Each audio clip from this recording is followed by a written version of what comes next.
Hello friends, তোমাদের কাছে একটা চিকেন কষার রেসিপি নিয়ে আমি চলে এসেছি, যেটা চট জলদি রান্না হয়ে যাবে।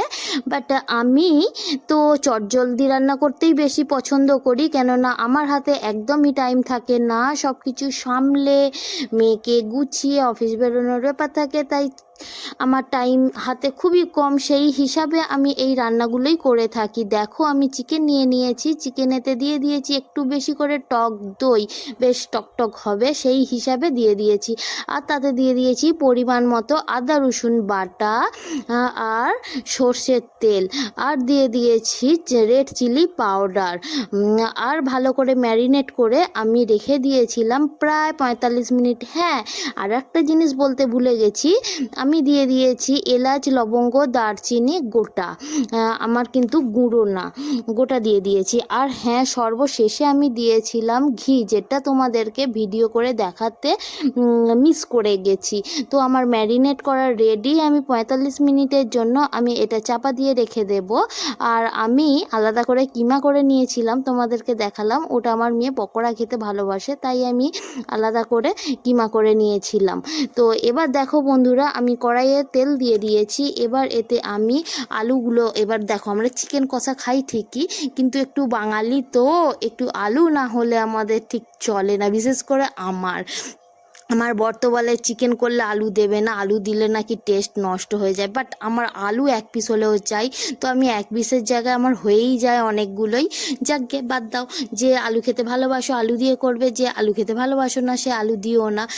যে যার এটা চয়েস। আর কে কে চিকেন কষা খেতে ভালোবাসো একটু আমাকে কমেন্ট করে জানাবে। আর কে কিসের সাথে চিকেন কষা খাও সেটাও একটু কমেন্ট করে জানাবে। দেখো, আমার এইদিকে আলু ভাজাও হয়ে গেছে।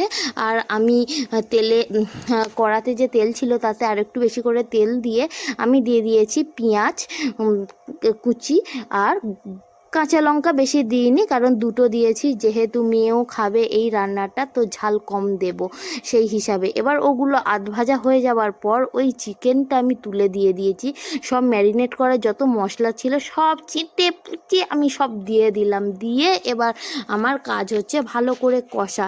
দেখবে বন্ধুরা, যেন তলায় না বসে যায়। আর আমি কি করি জানো তো, সবসময় ঢাকা দিয়ে, মানে যাই কড়াতে বসাই না কেন ঢাকা দিয়ে ভাজার চেষ্টা করি, কেননা ঢাকা দিয়ে করলে তাড়াতাড়ি একটু হয়ে যায়।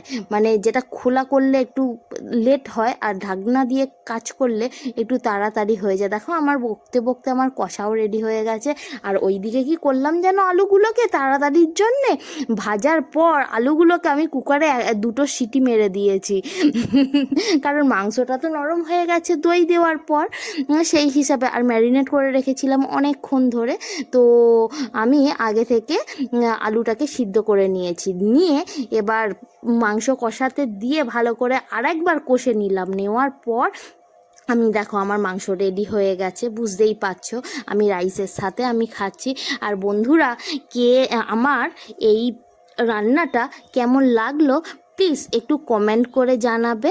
ভালো লাগলেও করবে, খারাপ লাগলেও করবে। আর প্লিজ আমার পাশে থেকো, একটা ফলো করে দিয়ে আমার পাশে থেকো, একটা লাইক করো প্লিজ প্লিজ বন্ধুরা।